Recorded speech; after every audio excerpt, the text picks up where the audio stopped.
I'm Steven, 28 years old, and I've been with the company for 5 years now. I'm single, and I work in the sales department, handling office tasks. 2 years ago, I was promoted to a senior position, which means I'm often swamped with work. My subordinates are all contract employees, so they can't work overtime. That leaves the extra workload to me. As a result, I'm always busy, and the only time I can leave work on time is during the first few days of the month. Otherwise, overtime is a must. There have even been times, especially at the end of the month or quarter, when I've had to pull all-nighters. I live in a rental apartment about an hour away from the downtown office in the suburbs. I chose this place because I prefer waking up to the sound of birds chirping rather than the noise of cars. It was a choice I made, prioritizing my living environment over convenience. Still, there are times, especially after a long day, when I wish I could get home quicker. Today was one of those late nights.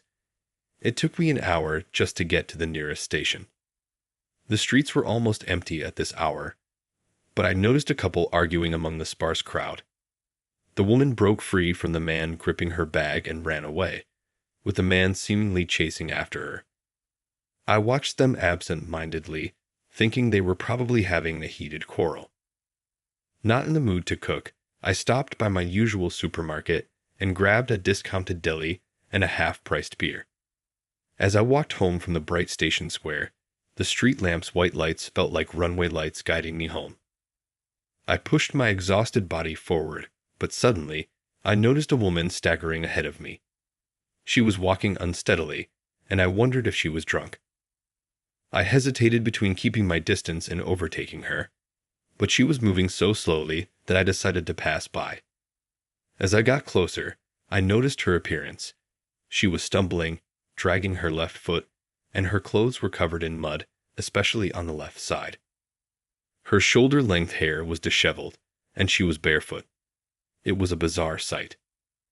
I thought about saying something, but before I could, she collapsed to her knees. Startled, I instinctively caught her as she fell and called out, "Are you okay?" She seemed unconscious, but she was breathing. I couldn't just leave her there, but I also knew I shouldn't move her. Unsure of what to do, I called out for help. "Is anyone there? Someone, please. We need an ambulance." Despite the late hour, a few residents who heard my voice came out, looking on with curious faces. A woman in her nightwear approached me and asked if the woman was my girlfriend. "No, I don't know her." She was walking ahead of me and suddenly collapsed. "Can someone please call an ambulance?" I said. A man, who seemed to be the woman's husband, said he would make the call and went back inside. Meanwhile, the woman who had approached me kept staring. "Aren't you the guy who always buys half-price Dellas at the supermarket?" she asked. Yes, that's me. I bought one today too.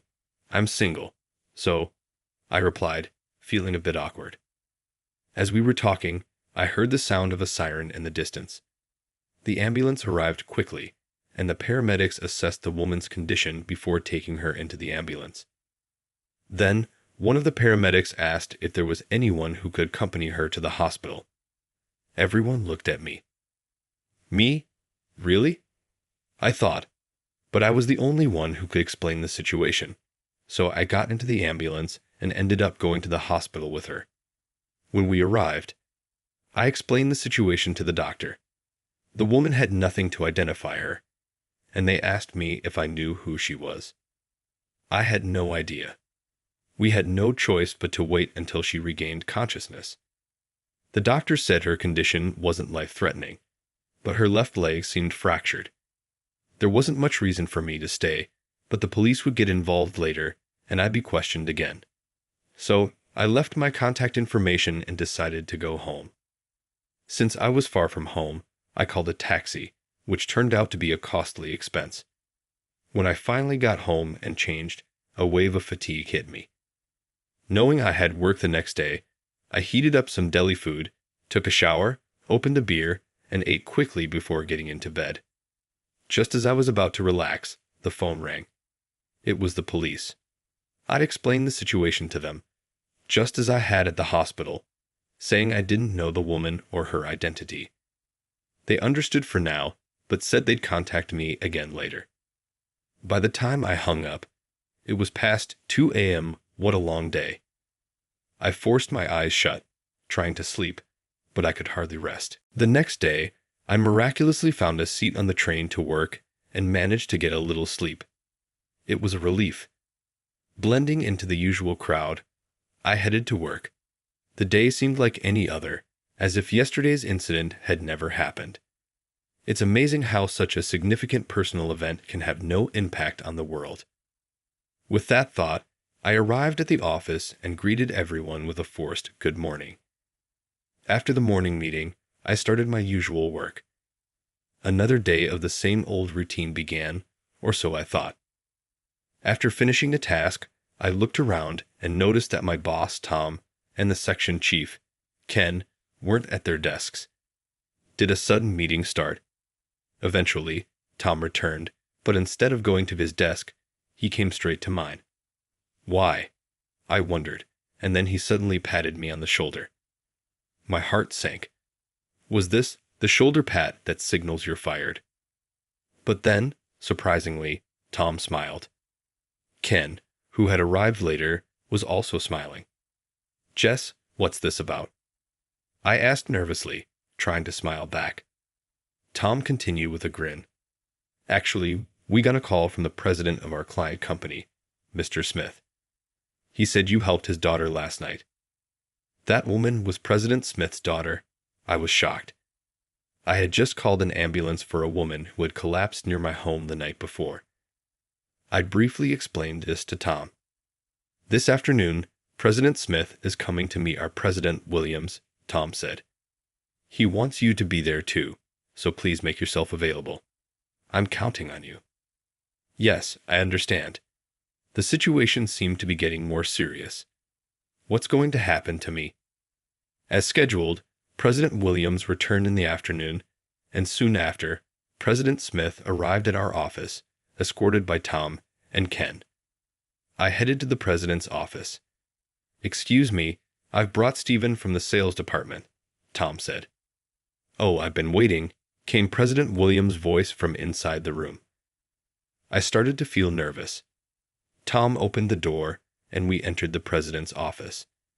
Sitting on the guest sofa, facing President Williams, was President Smith, with a woman beside him who seemed to be his wife.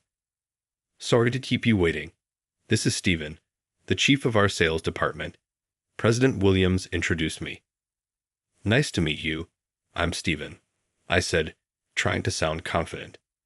When I raised my head, President Smith and his wife stood up and came over to me. So, you're Stephen. I'm Smith, and this is my wife. She wanted to meet you too, President Smith said. Thank you so much for helping our daughter yesterday, Stephen. We really appreciate it, President Smith said, firmly grasping my right hand with both of his and shaking it vigorously. His wife nodded politely and smiled. Let's sit down and talk over some coffee, President Williams suggested, and they returned to their seats. Stephen, the discussion from here on is about a private matter of President Smith, so I'd like it to be off the record. Is that okay? President Williams looked at me meaningfully. Is it all right for me to be privy to such a discussion? I wondered. President Smith continued, I went to the police today about yesterday's incident, and they said we needed your cooperation. So I have the approval of our president here. Understood. If I can help, I'm at your service, I replied. Thank you, and sorry for the inconvenience, President Smith said, thanking me again. Shortly after the secretary brought in coffee, she left, and I waited nervously for President Smith to start talking. After taking a sip of his coffee, he began, Actually, my daughter Stella is a 21-year-old university student. Recently, she started experiencing stalking.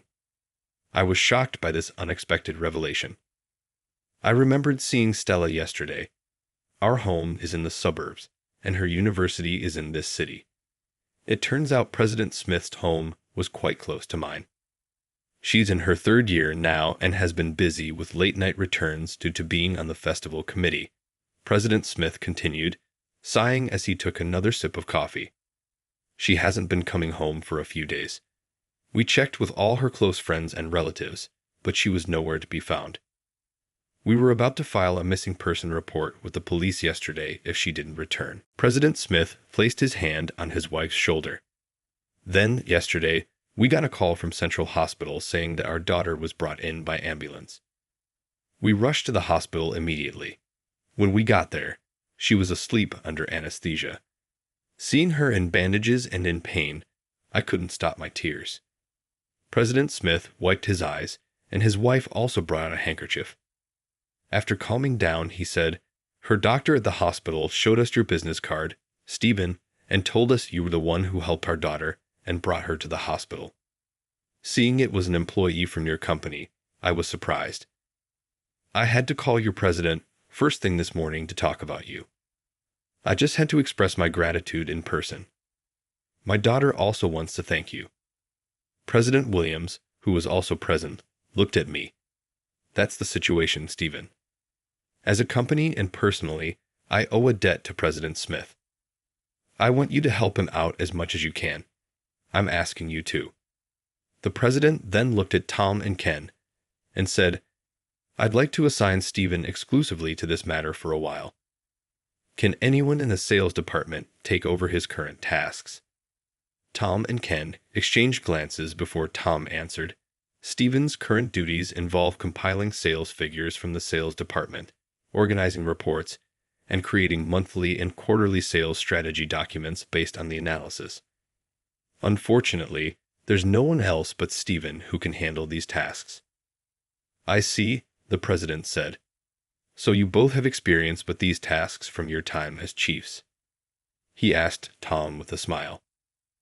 "Well, in my time, we didn't have computers," Tom replied. "That's right. Ken was the chief until 2 years ago, so he should be more than capable," he added.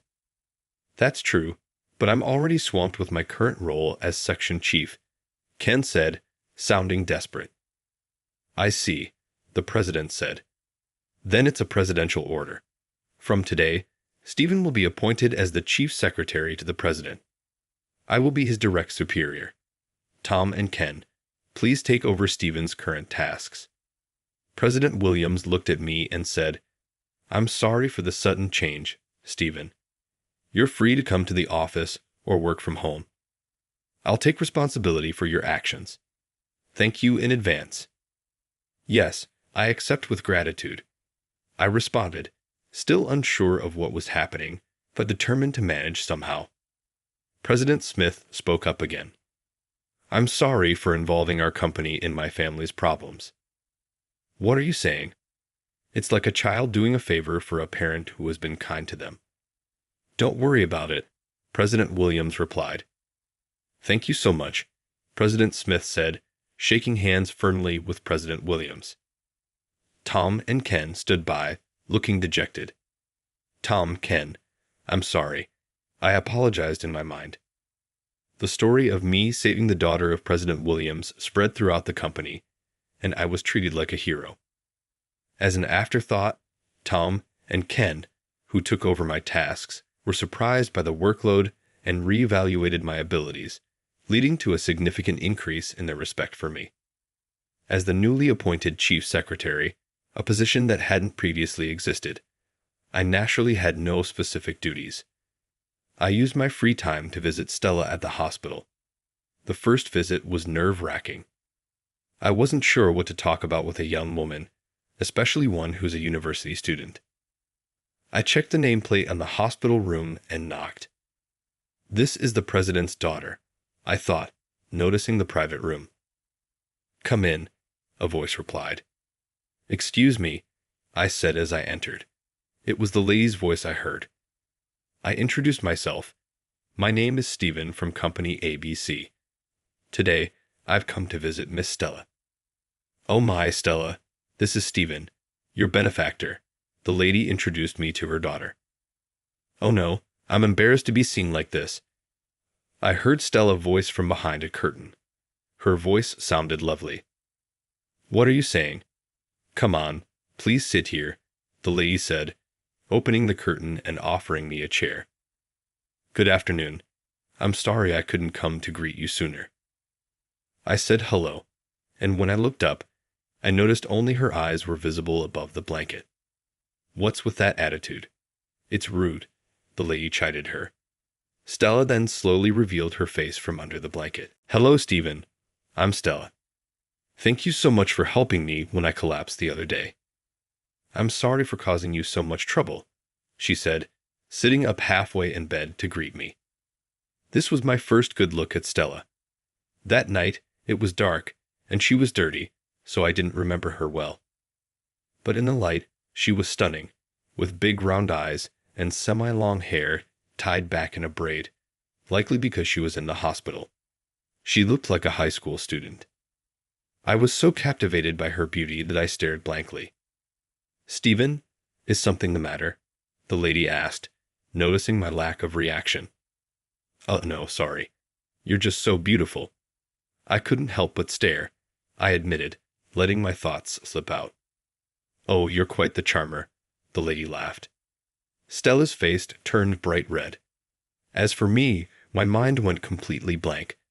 The visit started a bit awkwardly, but thanks to the lady's kindness, we soon enjoyed a pleasant conversation. Stella had been scared and agitated right after being hospitalized, but she seemed much calmer now. My visit was allowed because she had regained her composure. During our talk, I found out that Stella attended my alma mater, which was a pleasant surprise and led to a lively discussion. When it was time to leave, Stella asked, Stephen, will you come again? You will visit me, won't you? Stella's mother escorted me to the door. Since her hospitalization, Stella has been so withdrawn, not responding to anyone. But seeing her laugh and talk so much today was a first. Could you please visit again? She asked. Of course. Stella is my junior at university after all. I will definitely visit again. Please take care, I replied. Later, the police contacted me with several inquiries. They asked if I had noticed any suspicious individuals nearby. That reminded me of the couple arguing at the station, which I mentioned to them. The officer seemed interested, suggesting the couple might be related to the case. According to the police, Stella dreaded being stalked on her way home, so she stayed at an internet cafe. Exhausted and feeling helpless, she decided to return home. On the train, she encountered her stalker and fled from the station, but the stalker pursued her. Panicked, she ran into a dark area and wildly dashed through a field's bushes. Eventually, she fell into an irrigation channel and injured herself, losing her bag in the process. The irrigation channel provided a hiding spot, allowing her to escape. After hiding for a while, she thought it was safe to return home. Disoriented and in pain from her injuries, she walked aimlessly until she lost consciousness. Fortunately, Stella's recovery went well, and she was soon able to leave the hospital for home care. This meant my next visit would be to her house. Her home was the residence of Mr. Smith, the president of the company. When I offered to visit, I was invited to dinner instead. The prospect of visiting her home felt far more daunting than going to the hospital, but with determination, I went. Welcome. We've prepared dinner for you, so please stay and eat with us. The lady of the house greeted me with a smile. Thank you for having me. I'll gladly accept your kind offer today, I replied, comforted by her warmth. The president's house was impressively large and overwhelming. I was led to a spacious living room with hardwood floors, which seemed to be the heart of the house. Stella appeared in a wheelchair. It's been a while, she greeted. Stella, I'm sorry for not visiting sooner, I apologized. She had returned to her semi-long hairstyle, which I thought suited her age better and looked quite cute. President Smith was at home and emerged from the back. Hi, Stephen. Thanks for coming on your day off. Oh, President Smith, thank you for inviting me to dinner today. I will take you at your word, I said. Well, it's my wife's cooking, so please enjoy. And since it's a day off and we're informal, Please don't call me President. It doesn't feel like a break, he requested. Then how should I address you? I wondered aloud. Well, Dad would be nice, he jokingly hinted, his face turning red. No, that's a bit much. How about Kevin? I suggested. Well, that seems appropriate, he said, though he looked slightly disappointed. The dinner prepared by his wife was delicious. How do you like it? Is it to your taste? She asked. Everything was going great. The vegetable and chicken stew was exceptional. As a single guy, my meals are usually pretty dismal, so I couldn't help but feel envious of Kevin. I've got to say, this is delicious, I complimented. Oh, that's nice to hear, she replied, puffing her cheeks in mock annoyance. Neither my husband nor daughter ever say it's good. The vegetables are amazing, aren't they? My cousin grows them just over there, Kevin chimed in, slightly tipsy from his beer. I used to play at my aunt's place as a kid. It was always fun. Stella smiled too, clearly enjoying the meal. Sitting there with this happy family made me think about how special family really is. I need to find a wife soon. I blurted out, perhaps a bit too drunk. An awkward silence followed. Stella suddenly froze at my remark. Well, Stephen, let's have another drink. How about some wine I received recently? Kevin suggested, quickly changing the subject. After finishing his beer, he offered me more. I enjoy drinking, but I didn't want to overdo it. Dad, don't drink too much. Stephen has work, so let's keep it moderate, Stella cautioned. He's just happy to have someone to drink with, right, Kevin? She added with a smile as she cleared the empty plates. I had a wonderful time and decided to leave. Stella packed some stew for me to take home. Feeling angry at the stalker who threatened this happy home, I wanted to protect their happiness. The investigation into the stalker was proving difficult, with little information and no leads. Later, the police informed us that Stella's bag had been found. I accompanied her to the station, where it was confirmed to be hers. According to the police, there were bloodstains on the brand logo's metal part, but the blood wasn't Stella. It was likely the perpetrator's. It seemed the stalker had injured his hand. Looking at the bag, I thought, if someone got cut by this mark, it must be a deep wound. One day at my usual supermarket, I ran into the cashier lady busy cleaning. Oh, Stephen, here for the half-price stickers again, she asked. Since that incident, I had become friendly with her.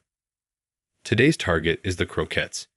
They had a potato sale last week, so there should be some leftover croquettes coming out today, I replied. She grinned and gave me a thumbs up. After chatting for a bit, I browsed through the deli section. I was torn between croquettes and fried chicken. As I was deciding, I heard a text sound from behind and saw a man reaching for the fried chicken. Sorry, I hastily moved aside. The man, looking rather unfriendly, glanced at me, grabbed the deli, and walked away. That's when I noticed a significant scar on the back of his hand. Could that scar be from Stella Bag's clasp? I wondered. After he paid at the cashier lady's register and left, I asked her, "Did you see that man's hand injury?" "Oh yes, I've seen him around quite often. He used to have a bandage on his hand for a while, but not today. He works as a part-time delivery guy for a food service. He's delivered here a few times," she explained. So he could have seen inside homes during deliveries. A piece of the puzzle clicked. I felt a flicker of hope in the dark. I invited Stella to come shopping at the supermarket a few times. Moving with crutches was hard for her, but she seemed to enjoy the rare outings. Her smile was always lovely. After repeating these visits for a few days, the man with the scar finally appeared. I quickly hid and peeked out. "Stella, do you recognize that man?" She clung to my arm. "That's him. That's the man who's been following me," she whispered. I immediately called the police. After explaining the situation, they waited at the supermarket entrance. Stella identified him, and the police apprehended him. He was indeed the stalker. He had fallen in love with Stella at first sight during a delivery to her home and had become increasingly obsessed. At least now Stella was safe. Having regained her freedom, Stella invited me to her school festival. It was nostalgic returning to my alma mater. When introducing me to her friends, she jokingly called me her bodyguard, and her friends spontaneously burst into a Whitney Houston song. I sent my support to these endearing juniors. They would someday experience the bittersweetness of working life. I reported the resolution of the case to President Smith and Williams. President Smith was very grateful. "Stephen, you're exceptionally capable with a strong sense of responsibility and perseverance in achieving goals. I'd love to have someone like you at our company," he praised, making me blush. Oddly enough, President Williams gave me a monetary gift, which I decided to share with Tom and Ken, who had covered for me at work. Later, we had a barbecue party at the Smith residence. Throughout the event, President Smith and his wife Stella thanked me repeatedly. Stella was lively and cheerful, entertaining the guests as the party went on. As the evening was winding down, President Smith called me over to his table and offered me a glass of wine. I accepted and listened as he spoke. "I've grown quite fond of you through this incident," he said. "You've helped my wife and Stella. I envy your company's president for having you. I'm considering how we might work together." I was puzzled. "What do you mean?" I asked. Just then, Stella came over, smiling brightly. "Dad, I brought some more drinks," she said. Her smile made all the effort feel worth it. "Stella, can I talk to you for a moment?" President Smith asked. Stella replied, "What is it, Dad?" President Smith said, "I'll get straight to the point. Stephen, I'm wondering if you marry Stella." I accidentally spat out the sake I was sipping. Stella was frozen in shock. "President Smith, that's a pretty heavy joke," I managed to say. "It's no joke," he said.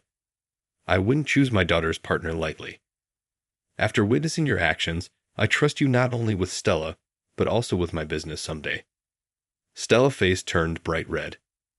"Dad, what are you saying so suddenly?" she stammered. Truthfully, I had feelings for Stella, but accepting such a proposal quickly might seem like I was after her family's wealth. I needed to tell her how I felt. I couldn't bear the thought of our connection ending. I spoke to President Smith. "I'm grateful for your words. I like Stella very much, but accepting this offer lightly would seem disrespectful. I need to be honest with her first." President Smith stared at me intensely, almost overwhelming me. I downed the sake in one gulp and turned to Stella. "Stella, from the moment I met you in that hospital, I fell for you. I'm a simple man, but I want to protect you forever. Will you go out with me? Will you give me your life to cherish? I might make you cry, but I'll never let you suffer." I extended my hand to her, closing my eyes. After what felt like an eternity, her small, warm hand enveloped mine. When I opened my eyes, I saw Stella, tears in her eyes. She jumped into my arms. "You have to take responsibility for making me feel this way," she said. "If you're okay with someone like me, please be with me forever." I'd embraced Stella tightly. Unbeknownst to us, everyone had formed a circle around us, and soon President Smith began clapping. The entire crowd joined in, and applause filled the air. I thought, "What have I done?" And then I fainted. Fast forward a few years, surrounded by well-wishers, Stella and I were at the peak of happiness on our wedding day. I couldn't take my eyes off Stella in her white dress. President Smith, in tears, was comforted by his wife. From now on, I would call them father-in-law and mother-in-law. After that party proposal, I thought I had it all figured out, but the mix of alcohol and nerves made me pass out. I still get teased about it, but I remember every word of my confession. "Stella, do you remember what I said at the party?" I asked. "I forgot," she said with a smile. "Really?" I asked. "So, I want you to say it again. I'll make sure you don't make any mistakes." Stella smiled, "Today the most beautiful I've ever seen. made me vow to protect her for the rest of my life. All right, everyone's presentations are done, Nick, the manager, said as he tried to move the discussion forward. Excuse me, I haven't. I recently found out something. Nick interrupted me and began to speak. There's apparently someone in this department who didn't graduate high school and is just a part-timer. Meetings should be for employees only.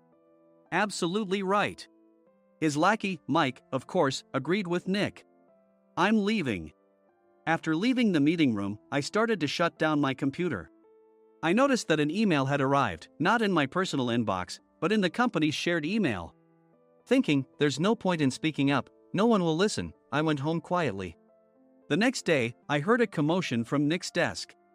He was staring at his computer screen, his face pale. Nick? Is something wrong? Mike looked at the screen with him. And he turned even paler than Nick. Why is he so angry? Knowing the reason for Mike's distress, I thought to myself, serves them right. My name is Adam. My mother passed away when I was in the 9th grade, and I was raised by my father. Well, you could hardly call it being raised. After my mother passed, my father changed. He drowned his sorrows in alcohol, and though he still went to work, he squandered our living expenses on horse racing. Because of that, I had to start working part-time as soon as I entered high school. Every month, I went to the convenience store with bills in hand that couldn't be auto-deducted from my father's account. Even though I endured it because I didn't want to be alone, I reached my limit in my second year of high school and dropped out. I found a live-in job at a distant inn. Thank you for everything. The day I left home, my father, still staring at the TV, spoke. Take care. That was our last conversation. Back then, 18 wasn't the age of majority, so I needed my father's permission to work, and I couldn't hide my place of employment. Yet, my father never visited me even once. I kept working just to survive, and before I knew it, I was 42. Years of hard work paid off, and I was transferred to the headquarters. I was thrilled to be recognized by the company, as I thought I'd be working in the field until retirement due to my lack of formal education. Listen up. Our work can change the future of our employees. Don't drag us down. On my first day after the transfer, Nick, dressed in an expensive suit, spoke sternly. There was a reason for this. Our inn was located in a prominent tourist destination, known so well that everyone in the state could sing its commercial jingle. At its peak, we had 5 locations within the state.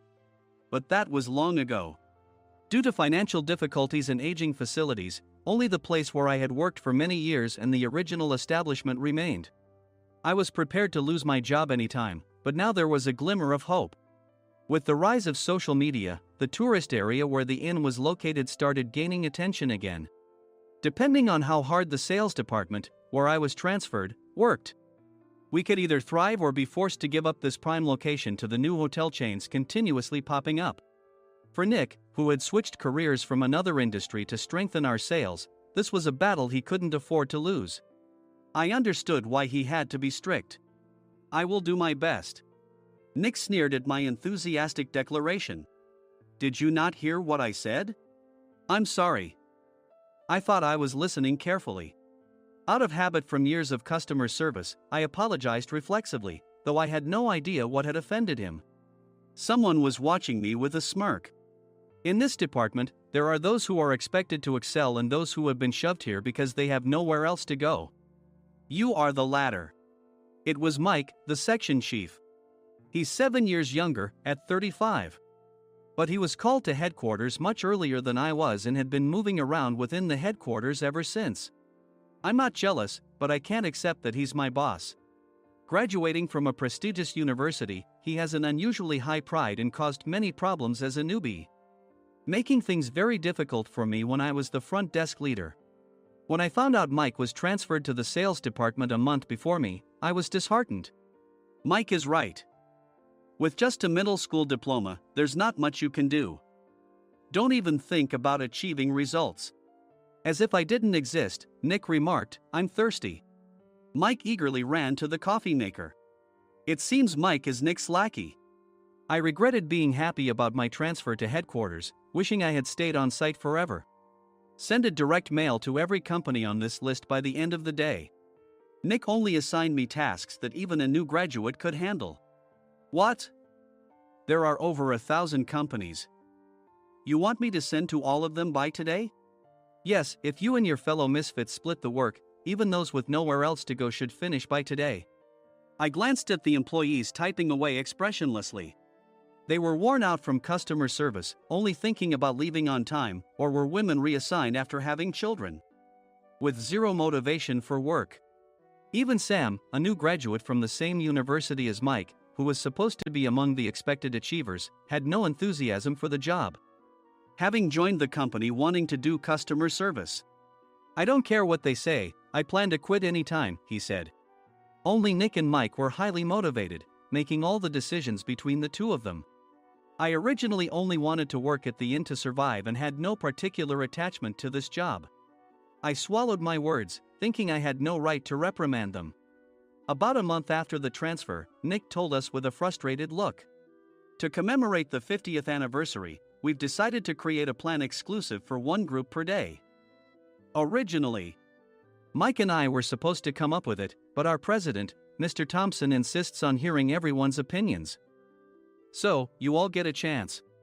As Nick explained, Mike began handing out prints. Make sure not to embarrass Nick. If your ideas are half-baked, you'll have to redo them. It seemed that they had printed his handwritten notes by Mr. Thompson, which included several questions and a section for free responses. It made sense why Nick had to seek our input, given that all responses had to be submitted to Mr. Thompson. We were given a week to think about it, and a meeting was scheduled to compile our ideas. My plan is to let guests enjoy both the old and modern America. Nick began the presentations. Guests would watch a master confectioner at a nearby traditional sweet shop make sweets in front of them. The welcome drink would be premium tea in a bottle. Nick's plan was certainly attractive. After his presentation, Nick called on us to present in the order we were seated. Just as I stood up for my turn. All right, everyone's presentations are done. Excuse me, I haven't. I recently found out something. Nick interrupted me. There's someone in this department who didn't graduate high school and is just a part-timer. He was likely talking about me. I joined the company as a part-timer and was made a full-time employee when I turned 20. That was 20 years ago, so Nick and Mike probably had no chance to know until recently. Meetings should be for employees only. Absolutely right. After that, Nick kept creating opportunities to solicit everyone's opinions, purposefully excluding me from speaking. The meeting unexpectedly heated up and went past the scheduled end time. A few people asked to leave, and the discussion continued with the remaining few. Still here? Normally, you'd leave in that situation. Though I had no attachment to the job initially, hearing kind words from customers made me want to make them happier. For someone like me, with nowhere to go, the inn was my home and customer service was my life. I felt pathetic about my current self. I'm leaving. I left the conference room and started shutting down my computer. I noticed an email had arrived, not in my personal inbox, but in the company's shared email. Thinking no one would listen to what I had to say anyway, I quietly went home. The next day, while preparing the DM as instructed, I heard a commotion from Nick's desk. In his haste to stand up, he hit his knee on the desk. He stared at his computer screen, his face pale. Nick! What's wrong? Mike, thinking he should be the first to rush over, approached Nick while still wearing his coat. He peered at the screen with Nick. And he turned even paler than Nick. Why is he so angry? Who is responsible for this company? Nick, more irritated than ever, asked, and Mike answered without checking. Probably Sam. Sam wasn't there because he was attending a morning training session for new hires. Nick gave up on getting angry and returned his gaze to the screen. They were looking at an email that arrived right after the end of the working day yesterday. Apparently, no one, including me, had checked it before leaving. The email was from a large company that used us for their annual employee trips. The president and executives of that company also frequently used our services personally. President of the company, Mr. Mason himself, had declared that neither he nor his company would ever use our services again. Well, some companies cancel their employee trips or stop using our services due to financial struggles. Let's just move on. Mike kept wiping the sweat from his forehead with a handkerchief. Knowing why Mike was so agitated, I quietly watched their interaction. Do you know how much revenue we get from that company? We can find other guests to fill the rooms, but we'll lose the banquet costs, gift shop revenue, rental car fees, and more. Moreover, the gifts were supposed to be prepared by the traditional confectionery shop involved in Nick's proposed plan. If it's known that we incurred such a huge loss at this critical time, Nick's position in the company would be jeopardized. Nick took a deep breath, seemingly trying to calm himself. All right, Mike. Go to New York right now and apologize to Mr. Mason. What? You're coming with me, right? I have urgent work to do. I trust you, which is why I'm entrusting this to you. Please. Mike, believing Nick's sincerity, agreed with a determined look on his face, saying, yes. That's Nick for you. Even if Mike went to apologize, Nick would shift all the blame onto him if the client didn't change their mind. Well, it was Mike's fault to begin with, so it served him right. About 3 hours later, Sam answered a call from somewhere and repeatedly apologized, saying, I'm very sorry. Everyone watched to see what was happening. After ending the call, he informed Nick with a weary tone. When Mike arrived at the client's company, he only made things worse, further infuriating Mr. Mason. He was demanding, get his boss here immediately. It was no wonder Sam was exhausted, dealing with such a call right after returning from training. What is that idiot doing? All right, Adam, you're coming with me. If sacrificing Mike didn't work, then I must be next. Normally, I'd want to refuse at all costs, but I saw an opportunity in this situation. If I can be of assistance, I'd be happy to join you. I obediently followed Nick, and we flew to New York.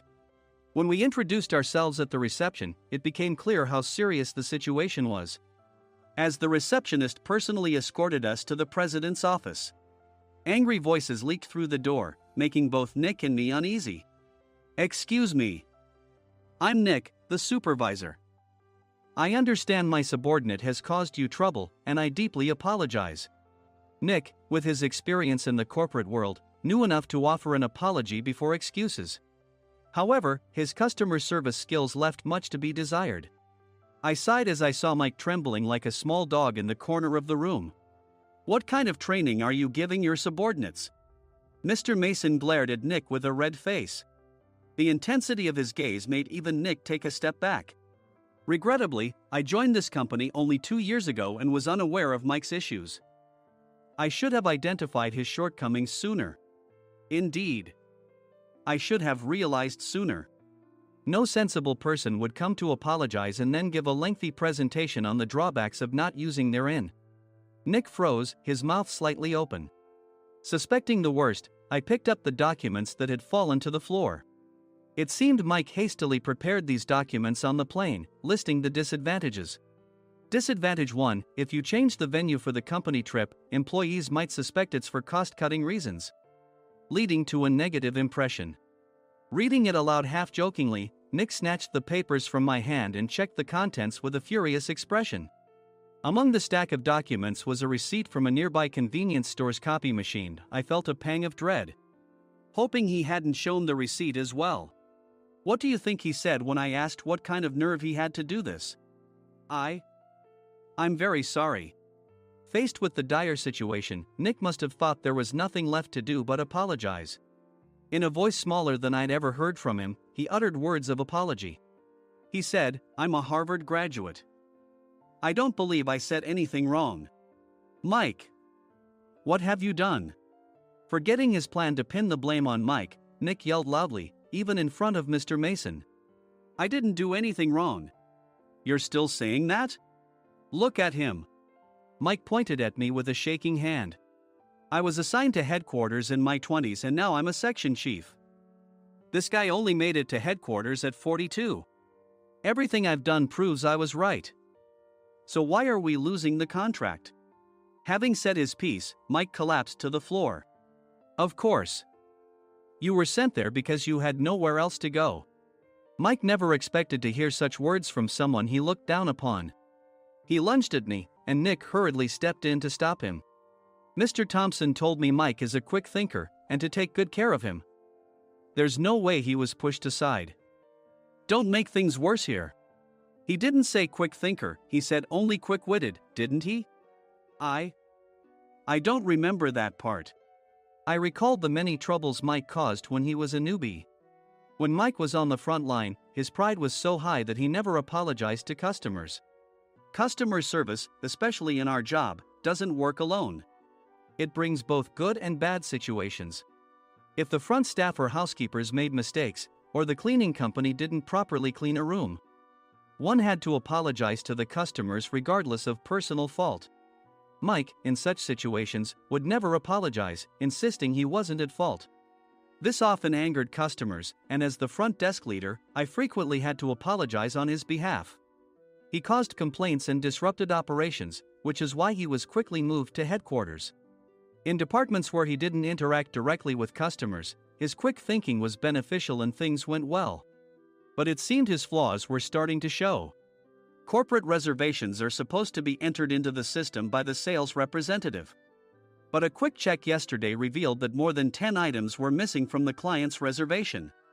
The handover document clearly stated what needed to be prepared. Why didn't you enter it into the system? Why do we have to give them special treatment? Filling rooms near the banquet hall, setting up all the food in advance. Specifying the brand of wine, they're too demanding. No wonder he always angered customers, I thought, feeling a headache coming on. Grouping them in rooms near the banquet hall is for our benefit too. It makes it easier for the staff to set up beds and serve breakfast since everyone's schedule is synchronized. As for the other requests, Mr. Mason suggested them to lighten our load. I didn't know that. Nick finally seemed to realize that Mike was the one who had angered the client. What did you say to them? I just told them we wouldn't give them special treatment anymore. We shouldn't waste effort on things that don't bring in money. I was utterly exasperated at his lack of understanding of customer service. Of course, we shouldn't comply with unreasonable demands. But carrying over successful practices from past stays makes customers feel remembered and enhances their experience. Good memories encourage repeat visits. That's part of our job. I looked down at Mike, who was sitting on the floor. In our job, nothing is a waste. Mr. Thompson likely moved you to the sales department, hoping you'd finally understand this. How do you think he feels now that you've failed to meet his expectations? Mike, tears in his eyes, fled the president's office. I was amazed he still hadn't apologized. You have it tough, Adam. It's okay, we're all employees of the same company. I deeply apologize for this disrespectful incident. Especially after all the care you've shown us. If it weren't for you, Adam, I really would have stopped staying here. When I heard you were moving to the sales department, I was willing to reconsider if you handled it. Seeing us talk so amicably, Nick's face contorted. Do you two know each other? Adam's service is excellent. I always requested him specifically. Normally, we don't accept specific staff requests, but we made an exception for Mr. Mason, adjusting my shifts accordingly. He had personally stayed at our hotel just before my transfer, and during casual conversation, I mentioned, I'm moving to the sales department soon. If I hadn't told him then, things could have been much worse. Please continue to take care of us. I look forward to it. On the return flight, Nick awkwardly offered me a can of beer. It's still working hours. Of course, I had no intention of forgiving him for a single beer. Nick might try to pin everything on Mike and avoid any consequences. While pondering this, a startling fact came to light. Nick, the tea bottles for the plan have arrived. I handed Nick a bottle labeled with our inn's name. They look good. What are you talking about? These are plastic bottles. I had assumed we would use the trendy, high-end bottling tea. But what arrived were ordinary plastic bottles of tea with customized labels. The only unique aspect was the label, which had the inn's name, making it look customized. Upon further investigation, I discovered that a substantial amount of money was set to be paid to the tea company. It was priced like bottling tea. Does this plastic bottle really cost $100 each? The tea inside is specially blended for us.